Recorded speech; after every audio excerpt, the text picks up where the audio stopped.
So last install video, you were saying that we installed the Rough Country rack. Now, pain in the butt. Reason for that being is they give you very little instructions as far as any type of measurements. Say if you want to install Molle panels or any of that stuff in the future, come find out this rack was actually for a 5-foot bed, not a 6-foot bed. Now we did make it work because we are going to have the rooftop tent up here, and it's going to be nice to be able to get up on the back of the truck and not be banging your head on the bottom of the tent as far as that stuff's concerned. Okay, great. Next install is the Molle panels. So the reason for the Molle panels is when we start taking this thing overland, we want to be able to have the ability to take extra fuel with us for the scramblers. If we do have a small generator, whatever the case may be, we need to be able to carry some extra fuel, a possibility of a off-road jack, and maybe some recovery boards, miscellaneous other stuff. And the reason for the Molle panels, it's kind of like the Swiss Army knife of overlanding racks. Now, with that being said, ran into a wonderful issue. That issue is if they don't, and I guess common sense would tell you that if you're not installing the Molle panels, you think they would have like a general width that this would, you know, like be constructed to. That way, if in the future you want to install Molle panels, that is not the case. If you don't have the Molle panels in possession before you install this, if you don't know exactly how wide these are, and make sure that you make your rack wide enough, which there is adjustability in the rack by the bolts. They are right here. I'll show you. These right here, you can make that rack wider and bigger. If it's too skinny, you drill the holes, put your nut zerts in your truck, install your rack. Guess what? Molle panels don't fit. They're too long. So what did I have to do? My brand new Molle panels, I actually had to cut the ends of these off. I will use these mounting holes right here for one side, and then the original mounting holes for the other side, because that's what it's supposed to look like. That's what it looks like after I cut it off. So take that into consideration. One, make sure you've got a 5-foot bed. If you want to install Molle panels in the future, you think that they would have you assemble this rack. That way, if you wanted to upgrade or put Molle panels, you could do that at a later date and didn't have to have it to the exact measurement or kind of guess where it needs to be before you drill holes in the side of your truck. Bummer as far as the Rough Country. Once again, lack of instructions and lack of like, hey, if you want to in the future, you think they make a note or note. So note that, guys. Rough Country, come on, guys. And then also with the Molle panels, there's absolutely no freaking instructions, nothing. So what I've come to the conclusion, I have all my hardware set out, got a couple of the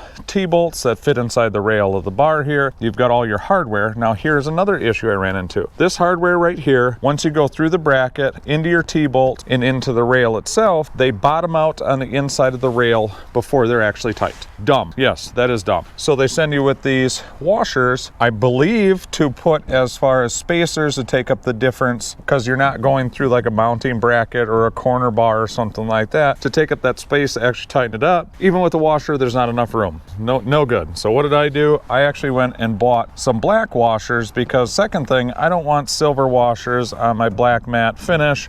It just does not go with the entire vibe we've got going on here. So anticipate that you are going to need some extra washers. Maybe look up instructions on their website. I'm just going to wing it and make it work, because once again, we're kind of fighting an uphill battle with this whole assembly. Another thing, okay, they send you 2 types of brackets.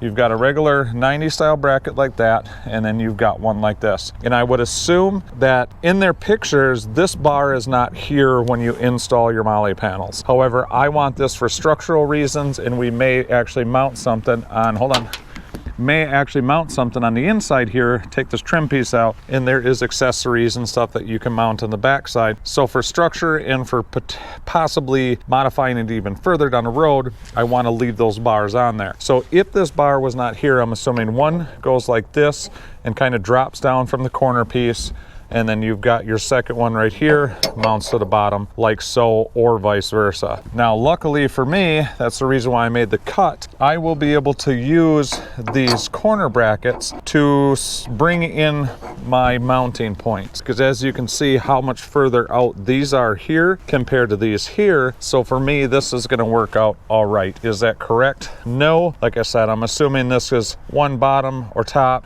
one bottom or top. So I'm going to set up another camera, start installing this stuff, and this was supposed to be a quick and easy, and once again kind of becoming a pain in the butt. So we will set up another camera, start getting these installed, and see how they look.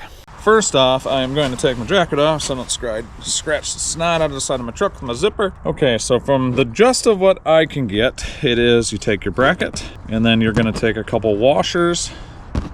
You're going to go through the washers, through your bracket, and then mount it to the actual rail itself, like so. Now what I found is you actually thread your T-washer part of the way on, because if I just try to feed this T-washer inside this rail and let go of it, it's just gonna slide down inside of there. So pain in the butt. So what I'm doing is I'm gonna start that on there about like so.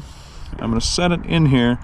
Now if you continue like you're going to tighten it, if you wiggle it just the right way, here I'll try to get that. As you can see, it seats itself where it's supposed to.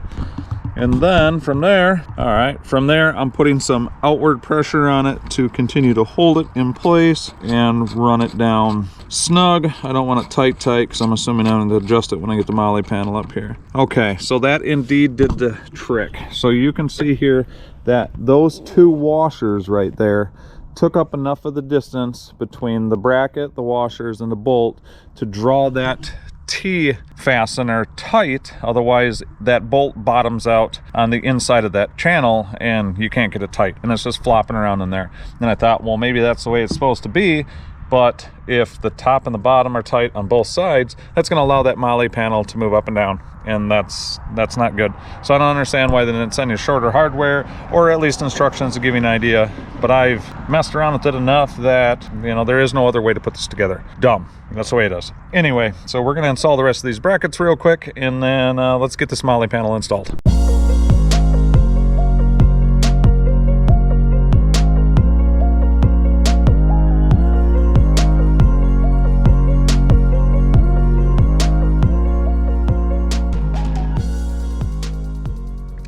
All right, now once you get all your brackets up there, we've got 1, 2, 3, 4. It's pretty straightforward. You can actually just get a bolt through here and then get your nylock nut started. Same thing here. So next step is going to be, we're going to actually square all these brackets up so they look nice, and that kind of gives you an idea on what it is supposed to be.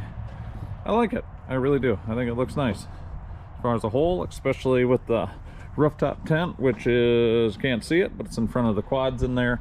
So yeah, and then we're gonna add some jerry cans and some other stuff, 1-galloners on both sides, and some recovery gear. So all in all, I think it should turn out pretty well when it's all said and done. So let's get things squared up, and let's get the rest of this installed here. All right, we're gonna go, let's see, so we should be able to.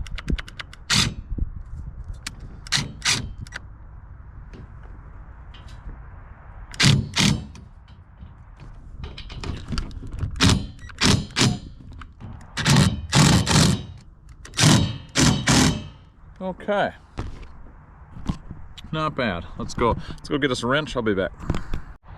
Okay, and if you're curious, good old 13 mil. I'm actually going to try to straighten this one out a little bit. I don't like it.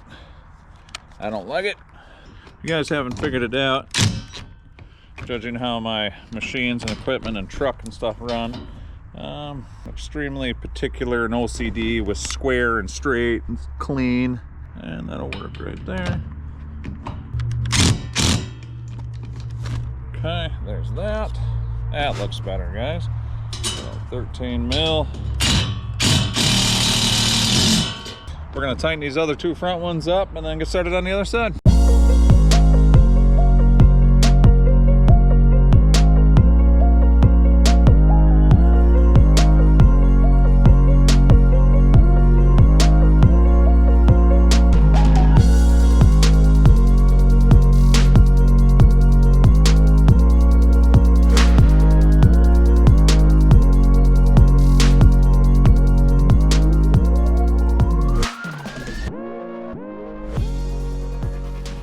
All right, so they are installed. It's crazy, it was sunny 45 minutes ago, but they are installed. It is sturdy. They're not going anywhere.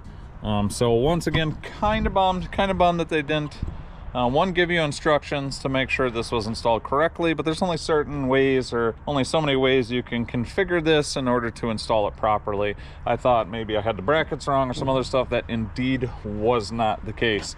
So once again, it's on there.